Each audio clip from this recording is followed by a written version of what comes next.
Bismillahirrahmanirrahim. Assalamu alaikum. In today's class, we are going to discuss the topic of depreciation, and we are going to cover the topic of financial statements, in which we cover our income statement. So basically, what we need to do first is that what is basically depreciation, how we could define depreciation, what are the important factors that you need to consider when you are calculating and when you are understanding the topic of depreciation, and what are the ways or what are the methods by which we can calculate depreciation. So first of all, we need to understand what basically depreciation is. Depreciation is defined as the reduction in the recorded cost of fixed assets. For example, building, furniture, office equipment, machinery. A land is the only exception which cannot be depreciated, as the value of land appreciates with time. So basically, depreciation is charged on fixed assets, and when there is a reduction in the cost of the fixed asset, that is basically called as depreciation, because the assets as we use with the passage of time, they become depreciated with the passage of time. Their value will not remain the same as the value which we have paid in order to acquire that asset. Depreciation is charged on the fixed asset. For example, it's charged on our building, furniture, office equipment, machinery. A land is the only fixed asset on which we do not charge depreciation, because the land is the only thing which cannot be depreciated. The value of land appreciates with the passage of time. That means that, for example, if you have purchased a plot or a piece of a land 5 years ago, maybe its cost was of 500,000. Now the value of this will increase with the passage of time. It does not decreases with the with the passage of time. So a land is the only exception which does not depreciate, because the value of land appreciates with the passage of time.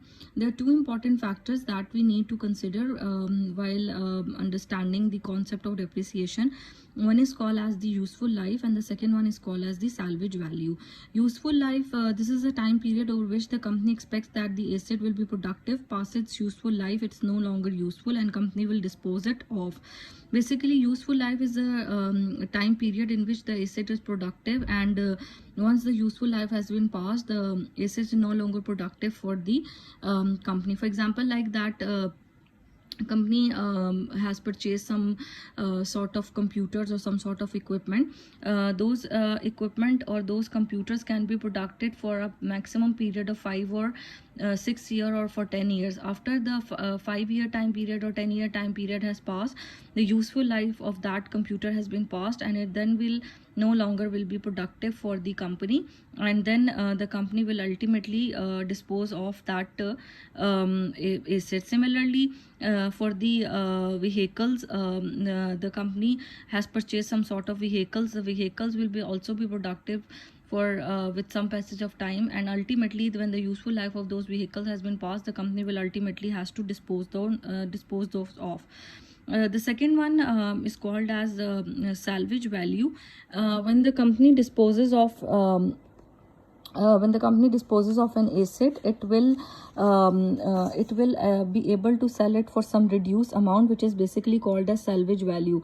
And when the basically the salvage value is that when the useful life of that asset has been passed, the company has to sell out that asset, and it has to dispose of that asset, and then the company will sell it out for some reduced amount, which is basically called as your salvage value. The salvage value is also called